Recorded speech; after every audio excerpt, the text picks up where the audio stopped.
मत छेड़ो भारत की बेटियों को, लड़ना मुश्किल होगा।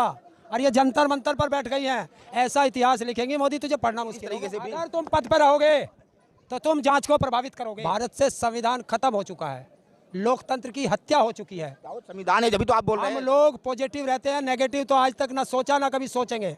देखिए, इस तरह की अगर दुर्व्यवहार बेटियों के साथ जो रात हुआ, इससे भारत का सम्मान, भारत का गौरव और भारत का सर पूरी दुनिया में झुका है। रात अपमान हुआ है भारत का। रात अपमान हुआ है तो इंसाफ कहाँ हो रहा है? कौन खड़ा होगा इनके लिए, ये बताइए। इतनी बड़ी ताकत से कौन लड़ेगा? ब्रिजभूषण जी कह रहे हैं कि हमारे खिलाफ इंक्वायरी करवा लो, हमें जेल में डलवा दो अगर आरोप जो है साबित होगी। वो तो कह रहे हैं खुल्लम खुल्ला, ये लोग इल्जाम लगा रही है। कोई भी बेटी इस तरह का इल्जाम नहीं लगाती, वो भी ये सच है। और अगर नहीं है, इस्तीफा देना, पहले इस्तीफा दे, जेल चल, इस्तीफा दे, इस्तीफा दे। दूर रखने का क्या मतलब है? ताऊ दे जिस तरीके से भी। अगर तुम पद पर रहोगे तो तुम जांच को प्रभावित करोगे।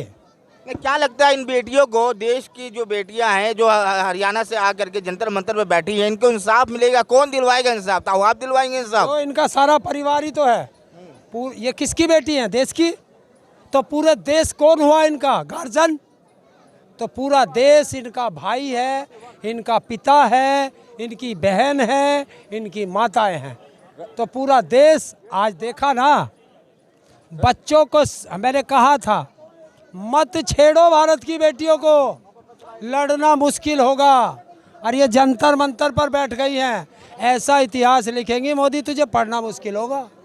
नहीं, मोदी जी कहते हैं देश की बेटियों के बारे में बेटी बचाओ बेटी पढ़ाओ, लेकिन उन्हीं की पार्टी की जो है जो ब्रिजभूषण जी की वह इल्ज़ाम है, तो इस इल्ज़ाम को और उनके मोदी जी के इस जो नारा है बेटी बचाओ बेटी पढ़ाओ का किस तरह देख रहे हैं दोनों चीज़ों को? ये सब बेकार के ढकोसले हैं, झूठ बोलने की इन लोगों को आदत है।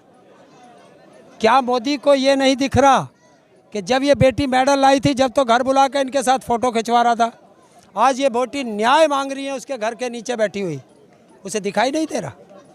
ताऊ अगर जिस तरीके से अगर इनको भी इंसाफ अगर नहीं मिल पाया तो अगला कदम आप लोगों का क्या होगा?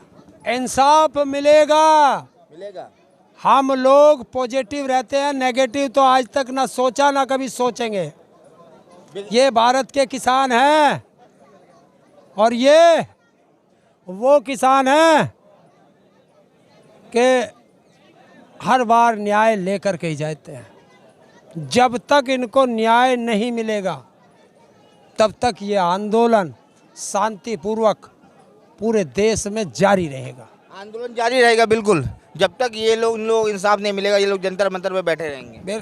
पूरे देश में आंदोलन जारी रहेगा। देश में आंदोलन होगा। देश में आंदोलन जारी होगा, क्योंकि ये एक आंदोलन नहीं, जन आंदोलन है। जन आंदोलन। इस तरीके से ताऊ ने बताया कि पूरे देश में ये आंदोलन फैलेगा। ताऊ रात की घटना को किस तरह देख रहे हैं आप? तो बताया ना मैंने कि रात इन्होंने बेटियों को के साथ जो दुर्व्यवहार किया है वो इनकी सबसे बड़ी भूल थी, और उस भूल का खामियाजा पूरी भारत सरकार को भुगतना पड़ेगा। ये आज लिख लो। तो एक बात समझ में नहीं आई कि देश की इतनी बड़ी बेटियां जो इतने बड़े गोल्ड मेडलिस्ट है, और इनको जब इंसाफ मिलने में इतनी देरी हो रही है, ये अपने इंसाफ के लिए सड़कों पर बैठी है, तो आम नागरिकों का, आम महिलाओं का क्या होता होगा देश में? जब भारत में संविधान है ही नहीं, भारत से संविधान खत्म हो चुका है, लोकतंत्र की हत्या हो चुकी है। संविधान है जब तो आप बोल रहे हैं, संविधान के जो है ना अकॉर्डिंग ही तो आप बोल रहे हैं। आप किस तरह कह सकते हैं संविधान नहीं है? संविधान है, लेकिन आप ये कह सकते हैं उनको फॉलो नहीं किया जा रहा। और जब फॉलो नहीं किया जा रहा फिर संविधान है का? एक किताब के रूप में उसमें अलमारी में बंद कर रखा। अगर भारत में संविधान होता तो पोस्को एक्ट के अंदर 3 दिन के अंदर 164 के बयान होकर के ये अपराधी तिहाड़ के अंदर होता है। अभी किसी और बंदे पे पॉस्को में एक FIR दर्ज कराओ, 5 मिनट में पुलिस उसे खोज के और उसके क्षेत्र की जेल के अंदर ठूस देती। तो भारत में के संविधान में तो 2 कानून कहीं नहीं लिखे, एक ही कानून है।